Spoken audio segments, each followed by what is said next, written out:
Yo, what is up? I'm Alchemy, and I'm coming at you with my thoughts on the season 2 of One Piece live action. I immediately rewatched it already with my bestie, and then I am slowly watching it a third time with my roomie. But we are kind of trying to do it alongside my dad and stepbrother. So that one is a bit more delayed, and I've kind of been gathering my thoughts on the whole process. I feel like season 1 in my book, I didn't get to review it online, but I did do a rewatch of it. I don't know if I did a rating for it when I did it then, but I would totally give it a 10 out of 10 right now. And that being said, I would give season 2 a 9 out of 10. I pretty much enjoy every single change they have, except for one. But we'll kind of get to it. I feel like they might be doing something with this, and there might be a purpose for it that I can't see quite yet because it hasn't paid off yet. Like, I think the payoff will be in season 3. There are like a couple little points I want to make along, like right off the bat. Like, I feel like I need to say my honorary shout out and like VIP badge goes to Bartolomeo.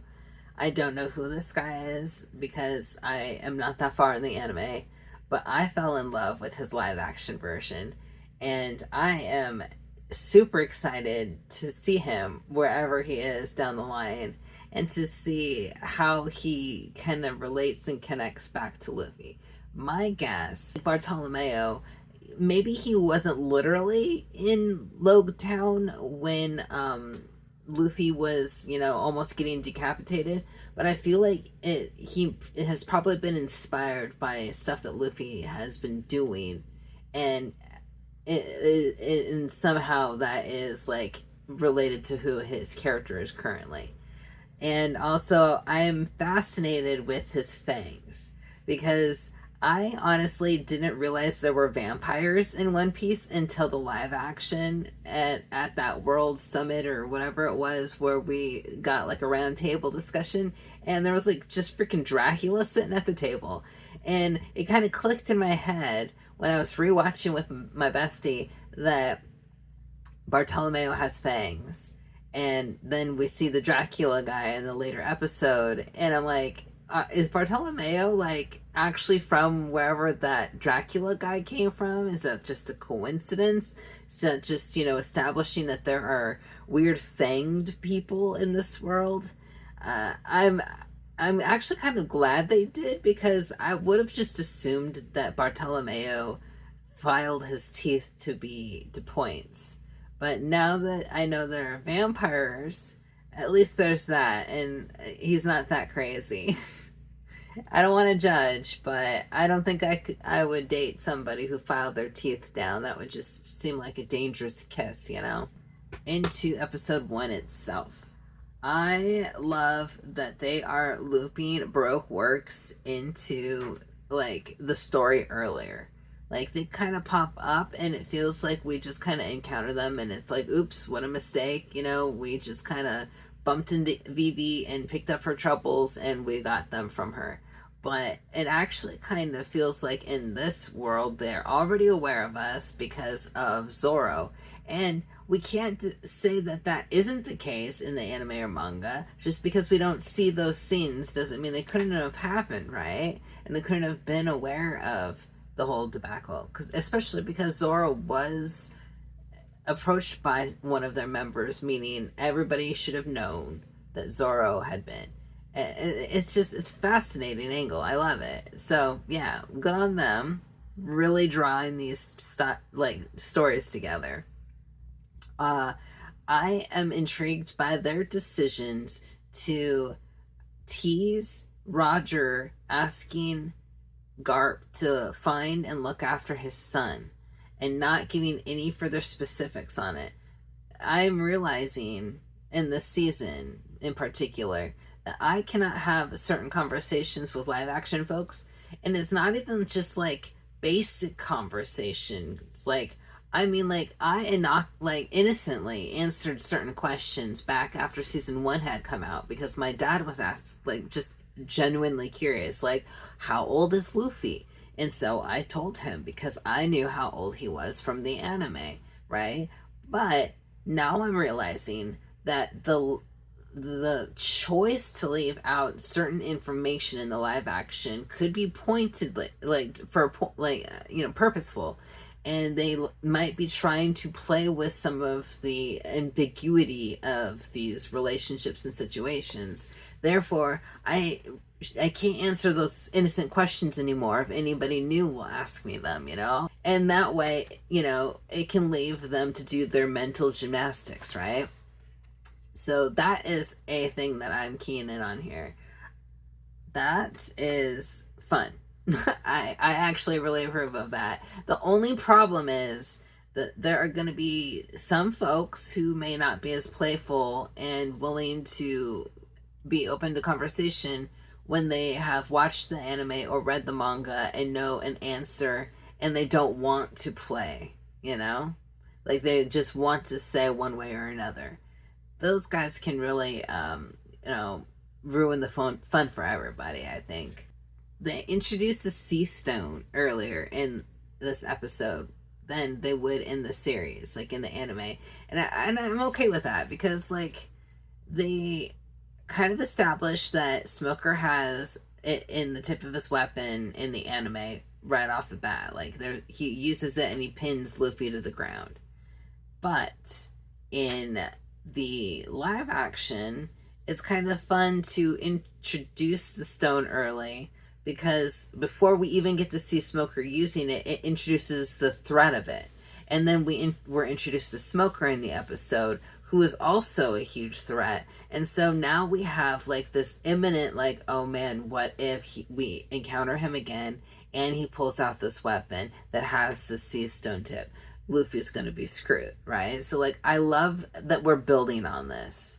And likewise, if we ever get to season 3, we may or may not encounter perhaps some more sea stone, and in which case the audience will be in on it already and they'll feel clever because they'll be like, hey, I know this detail from season 2. So like I really appreciate a show that treats its audience like it's intelligent and gives us things to chew on and look for, right? So good on y'all. I want to complain about and I don't want it to sound like I'm like trying to drool over anybody here or anything, but there was this huge thing about her losing a lot of weight for like season 2, and and you can tell that she has, but the outfit that they put her in and the angles that they filmed her at, like you just can't tell because they did her dirty, like extremely dirty. Like even the wide angles, like she was too far away. She had a long billowy jacket that covered her so you couldn't see her shape, and they gave her a corset, which was completely unnecessary. Like I don't know, it was an odd choice all the way around about what they did with her.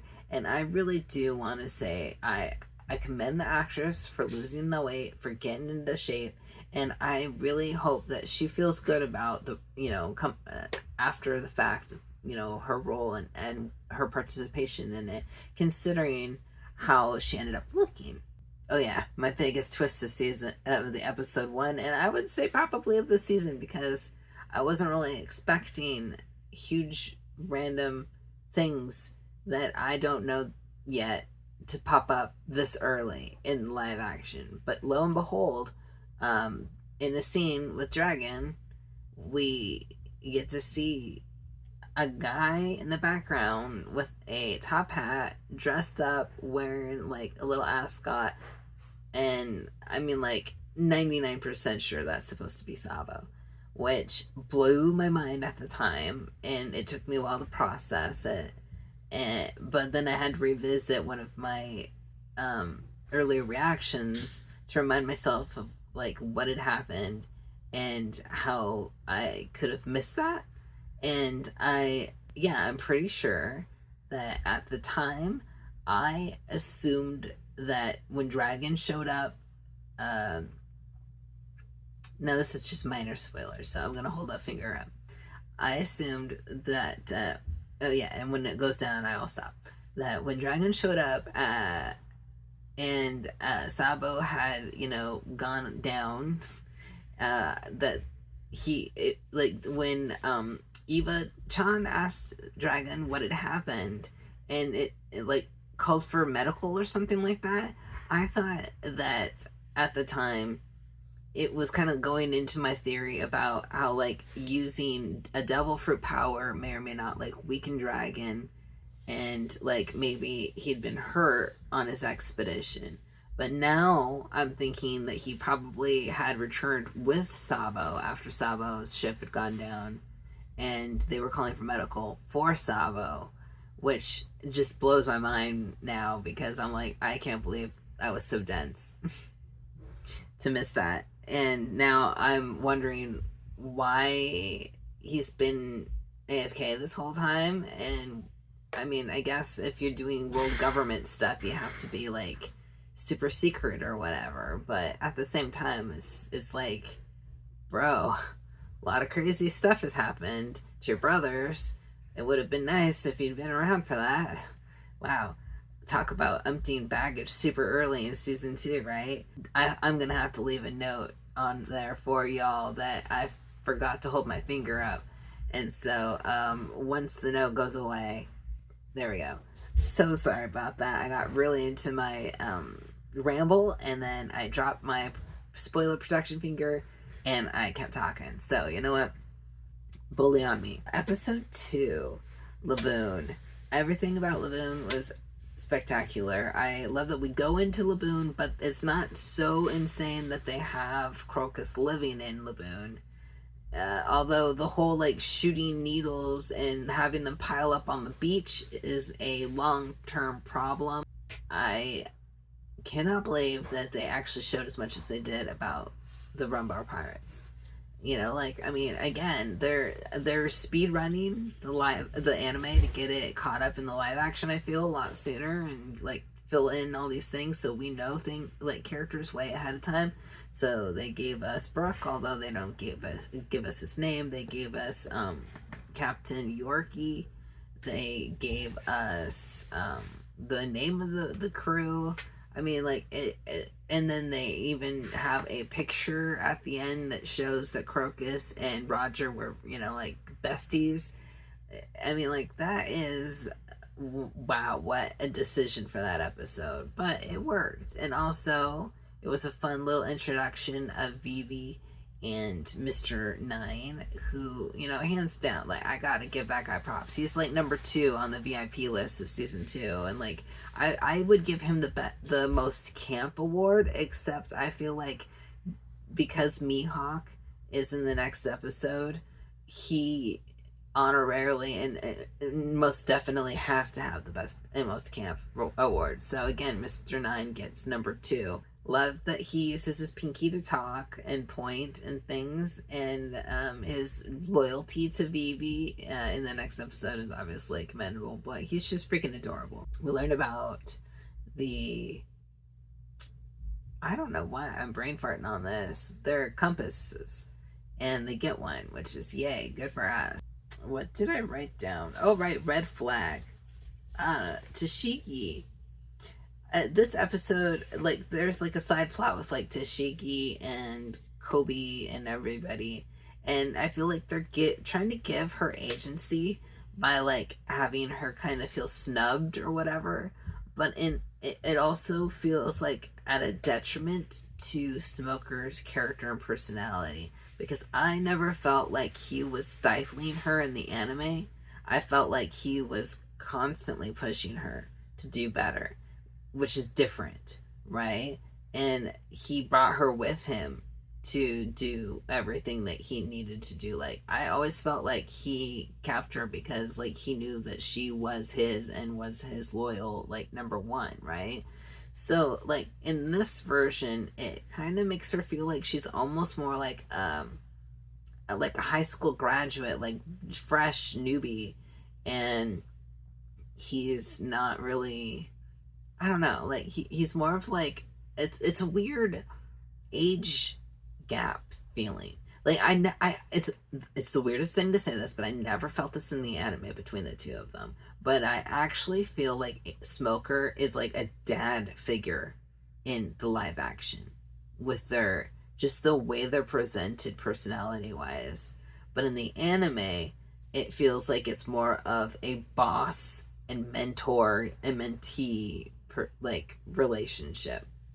So yeah, I don't know. I'm feeling conflicted about that all through this season, technically. And so I probably won't bring them up again just because as I was writing all of my thoughts down to the episodes, I realized I couldn't remember which episodes had this little pieces of Tashigi and Smoker stuff. But let's just say I loved the biggest part about all of it that I love was the backstory for how they get Mr. 11. Because in the anime, at just one point or another, we jump back to Smoker and Tashigi, and they have Mr. 11 captive on their ship, and they talk about how having intercepted snail messages that sent them to Alabasta or whatever, right? But like this, you see that happen, and you get to see Tashigi do a sword fight, which was really fun. You get some terrible baseball puns. Again, filling in some gaps because we get to see Thursday, right? That was Miss Thursday, I think. Where were we? Episode 3. So, no, number 1, I wrote this on the top. No Zoro versus Luffy, which, again, I'm okay with. I was hoping that if it was there, that they would have a good reason for it, and that they would make it fun. Because it was kind of frustrating in the anime. But they kind of, like, redirected Luffy's frustration and misunderstanding to Mr. 8 and Miss Wednesday. I feel like that was pretty clever in a sense, like having him like be so certain with his gut that they are people who need help. He like phrased it that way too, like or you're somebody who's like, you know, like is a good or whatever, and then when everything seems to add up that they are like trying to deceive him, he gets really upset about it. And in a sense, they did Luffy a favor, and it was kind of like a +1 in character, because it does seem very almost like just very basic and caveman-esque to be like, these people gave me food, therefore they're good, and I'm angry. But like this way, it's like more like, hey, I thought I analyzed the situation and I was so sure, and now I like feel jilted kind of situation. So they allowed him to have more of a mature reaction, I think, than he had in the anime. The sword fight, woof. 100 people. I've heard it was 100 people. It looked like 100 people. The body was piling up around him as he fought, and they moved around the scene. Amazing. I absolutely love it with continuity. I mean, like, I don't like it when bodies disappear. It bugs me. It breaks the fourth wall for me. And, like, this just, like, it must have been insane being an extra, or, like, just somebody who's like, okay, you fell. You're like the third guy who fell, but you have to stay on the floor for a week, right? Like, I don't know how long they filmed that, but I quite enjoyed thinking that most of the people, like from beginning to end, at some point just are snoozing on the floor while they're fighting on like day 7 and day 8 and whatnot, because they have their spots marked or something. But well done on the sword fights. My roomie was blown away. We watched the episode ahead of our friends, and he's like, I don't mind rewatching that. And I was like, of course. I didn't mind rewatching it when I did it, so, you know, whatever. Is Igaram gonna survive the Opla curse? And it's the Mary curse. They killed him in season 1 of the live action, and now Igaram was killed in a different way than he was in the anime, and in a way that makes me wonder, did he survive? I don't know. Like, I actually am wondering if he will or will not show up at the end of season 3. And if that's the case, minor spoiler finger here, I wonder if they'll actually completely off Pell. Is that the guy, the bird guy, when he Batmans the bomb up into the air or whatever? Like, I wonder if he'll like legit die that time too. I don't know if our secondary characters are going to be as lucky as their anime and manga counterparts this time around, and it is fun to have this uncertainty. It's something new. Episodes 4 and 5, I'm just squishing together because they blur for me. But in essence, these are things I said. Super fun. Miss Golden Week is creepy, and yes, she was. But I also prefer her over a child. It would have been weird to have a child in that situation. How would you like it? The episode would be too campy or too weird to have a child be as creepy as they had written the older lady, right? But yeah, so I think it was a good call having it be an adult who was acting childish. The giants, I think, were amazing. I loved the scaling to items around folk, and the way they filmed them with the cameras angled up at them. We were never looking down at the giants. We were always like overwhelmed by the giants in the camera, and it was just like, man, props to everybody. I hope that the people who worked on this show get awards whenever there are awards for whatever this is that they did. You know what I mean? Like, it's great. The music was amazing. I know they had references to things that I probably don't know. They talked about like Semba,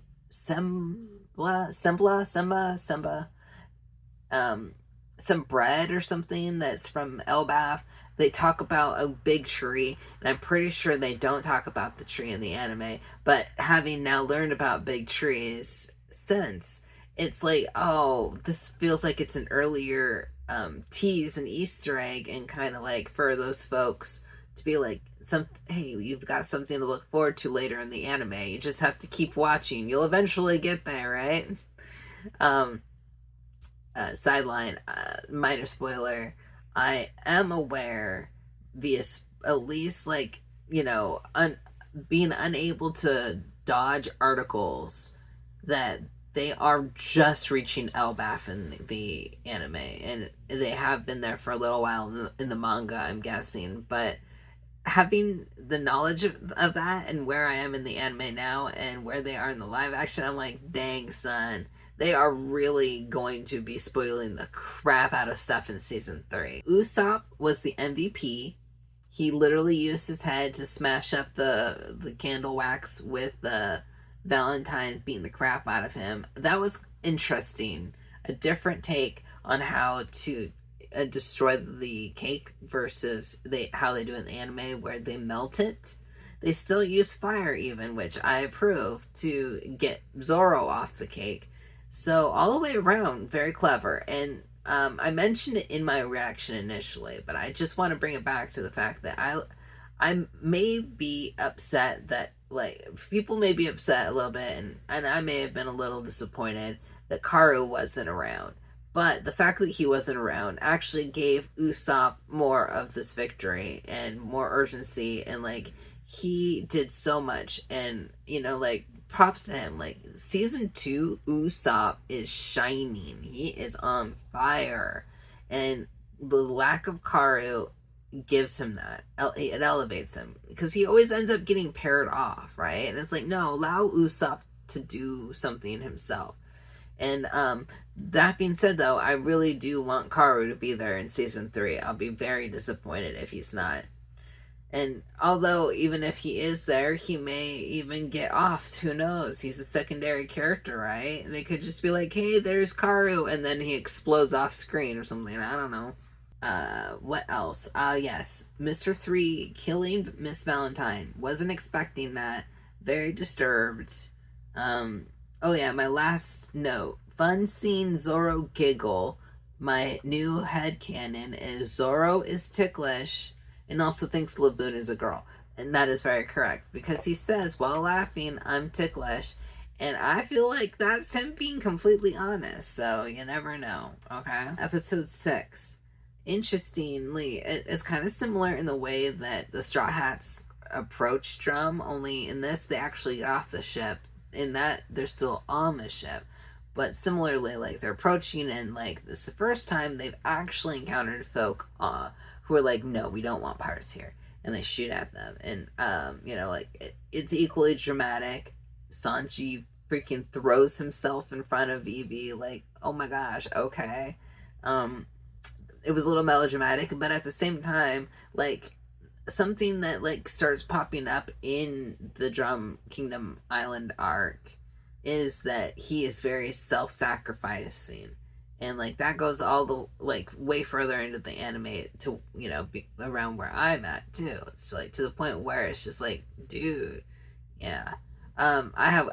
I feel like he's got self-worth issues. I like to like psychoanalyze characters. It's ridiculous. I know I have a lot of time on my hands. There's no big bunnies, but live big bunnies, but we do establish canonically that they exist on this island because we see them, like their skins, and as well as a stuffed head of one on a wall at the inn that they're staying at, or wherever it is, the bar. And there's also walking bears, because in the end credits to either episode 4 or 5, I don't remember which one it is, they show maps, and on one of them a hiking bear is sketched on it. So those also canonically exist in this One Piece world. I really do appreciate them not just like making them be non-existent. Because the bunnies don't exist, it actually allows Sanji to reach the bottom of the mountain with Luffy. And I realized when I'm like, what, this is weird. He never made it this far before. I'm like, what the heck? Oh my gosh. Like, can Sanji really climb this mountain? It doesn't really matter whether he reached it or not. In the anime, that was his goal. That he was going to be climbing that mountain alongside Luffy with Nami. And which is kind of blows my mind, because like for some reason that never clicked in my head that he would at some point have to use his fingers, and granted in the anime he started out with gloves and he lost them. He would, if he'd reached the mountain, he would have been climbing without them as well.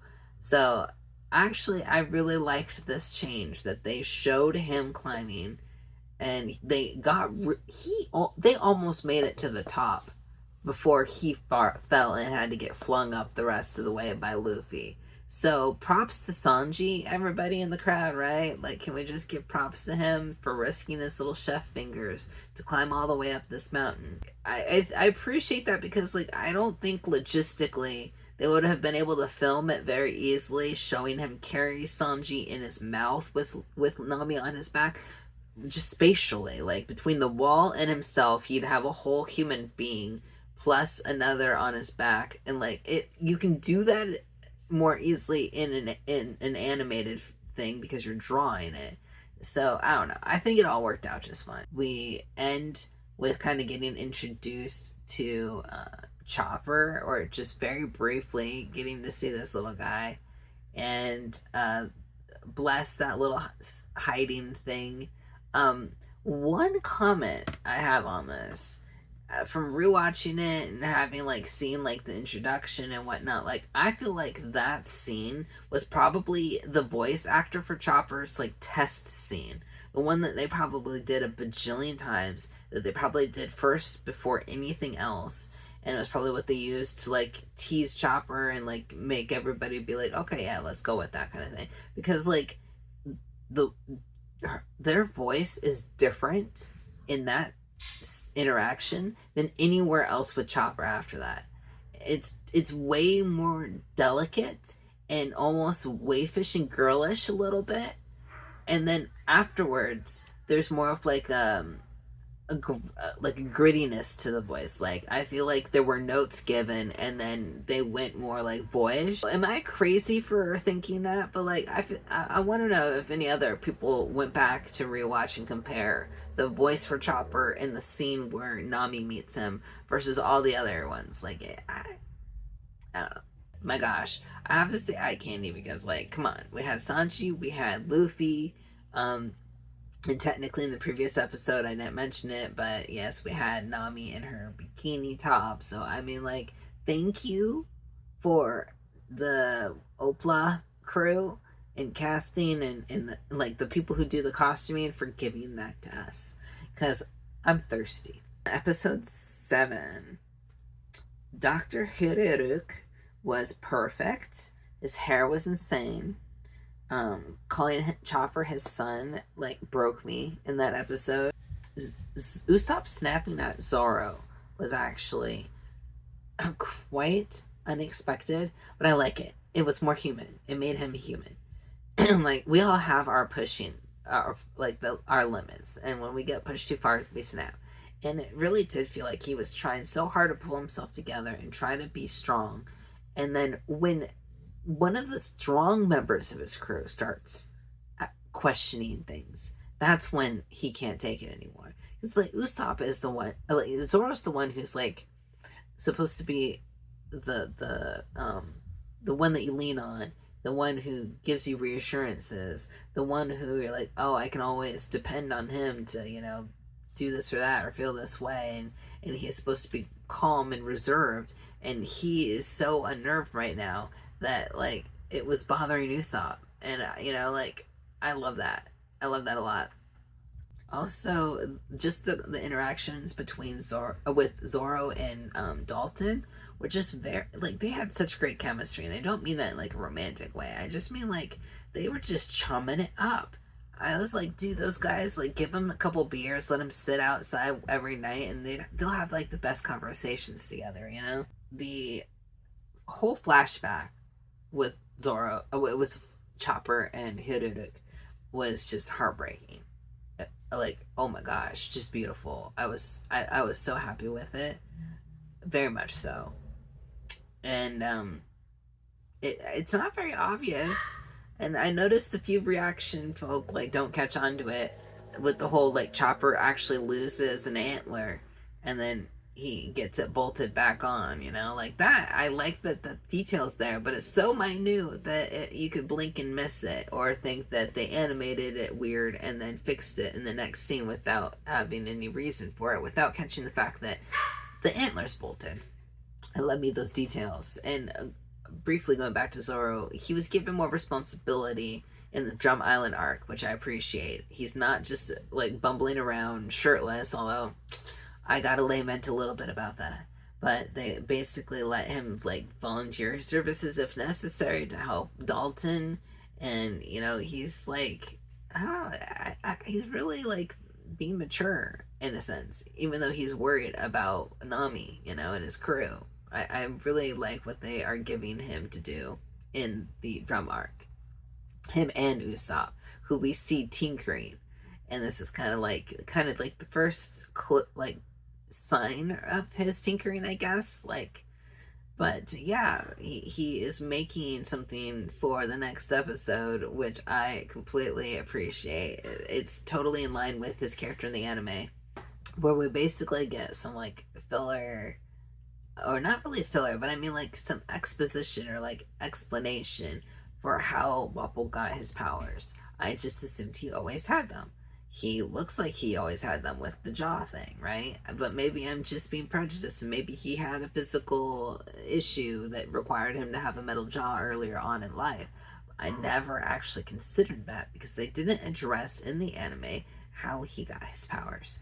But in the live action, we learned that Mr. Zero gives a fruit to Robin to give to him for their thanks for financial backing of Broke Works, which is so clever to loop literally everything in the season back to Broke Works. Like, very well done. I don't know if that was originally intended in the anime and the manga, or if that's something that Oda was just like, yeah, sure, why not? Or if that was just like him actually being aware of it but not having it in anything up until then. But, you know, still having it. I don't know. But either way, I think it's very clever. And very disturbing also, seeing him like break it apart and stuff, which is like, it's fun because it's like, I think it's our first look to that every fruit's a little different, and even in the internal of what it looks like. And I like to think it's a little poetic that each fruit kind of is an outward representation of the person who's about to eat it and how it looks and stuff. And the fact that his was super gross kind of says a lot, right? Luffy's fight with Wapol, going back, keeping with Wapol, I haven't written down that it almost felt like an afterthought, but it worked because Wapol is unworthy of actual respect. Like, it really, like, even the way Luffy was just acting around him, like, oh, well, I guess I'll just kick his butt. Like, he didn't even care enough about the guy to know about the guy. He's just like, there's a guy who's a problem. Oh, I'll kick his butt. Oh, who's that? Oh, that's the guy that you told me about that I already forgot about. Okay, I'll kick his butt. Oh, he's talking. I was just stretching and ignoring him. Like, literally, I loved every aspect of it. It was beautiful. And the entire fight just wrecks the castle. I felt it was just like, it was really on the nose of just like, Wapol, it destroyed everything about the kingdom. And then he destroyed what was left of it. And like, he's just a destructive individual and careless. And you know, like, I like the way that they treated that fight. And it was really sweet that Vivi helped Luffy out like twice during it. I mean, I suppose I should take a moment also to mention the other fight during that time with the lieutenants and Chopper and Sanji. And yes, I love that they had the static guy in there. They didn't get rid of the Afro static cling, as ridiculous as it is. They've had so many other ridiculous things at this point in season 2. They had to have it, and they did. And I gave Sanji grief about his shoe, but after the fact, I thought about it, and I'm a lazy person, and I always slip my shoes on and off, and I don't tie them.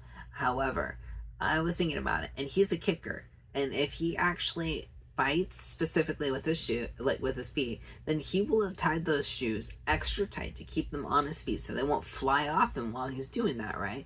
And you can't just yank off the keds if they're tied on with a double knot extra tight and like go up that high on your ankle. No. Like, I feel like he legitimately would have had to struggle to loosen the strings up enough to get his feet out of there.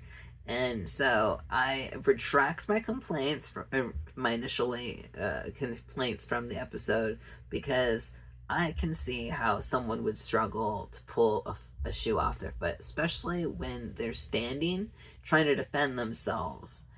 Yeah. So sorry, Sanji. Low blow, not fair, whatever. That was really great to see the teamwork. I think I mentioned it briefly in my reaction, but I definitely want to say it here. Chopper's big form, the human form, looks super creepy, but I like it.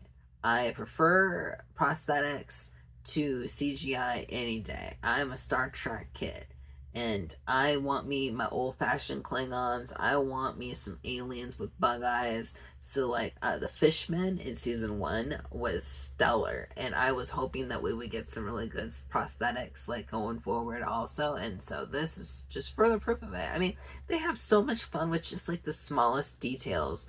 Like, just briefly jumping back all the way to the episode 1 of season 2, in the market in Loguetown, the fisherman who's selling Sanji the fish has a literal fishtail sticking out of the back of his head, and it's such a minute detail. A lot of people may have missed it or thought it was a hat, but like, if you take a moment to look at him, someone took the time to do prosthetics to make it look like he had like a semi-scaled fishtail head, and it was beautiful. And I feel sorry for that guy having to sit in a chair for probably as long as he had to sit in it to get a detail that perfect for just such a brief scene and have not as many people notice it. But I noticed it, bruh, so good for you. I was okay with the big Chopper.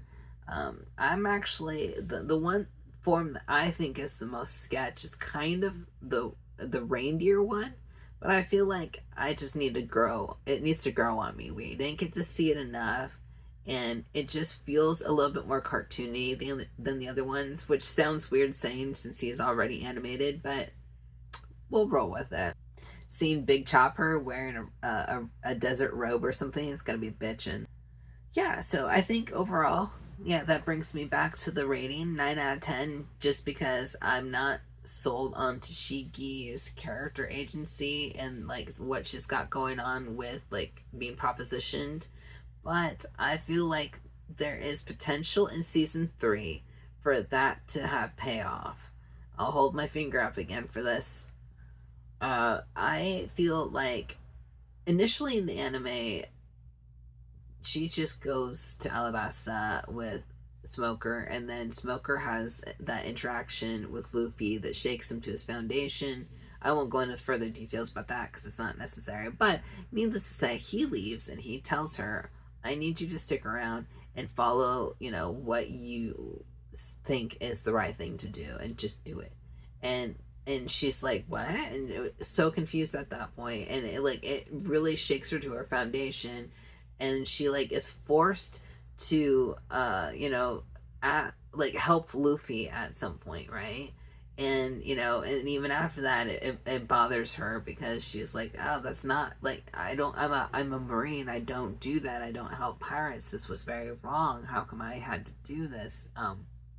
That being said, I feel like having having it come up earlier in the live action maybe puts that thought in her head earlier, and therefore the first time viewers, it makes more sense when we revisit that in season 3, right? Like if she's already been told by Koby, hey, sometimes you don't follow the rules, you have to follow your own code. So when season 3 comes around and Smoker's like, look, I gotta skip out of here, you take over, follow your heart, then she'll remember what Koby said in the live action season 2, and it will like have more of a full come around, right? So that's why I feel like I'm giving it 9 out of 10 now.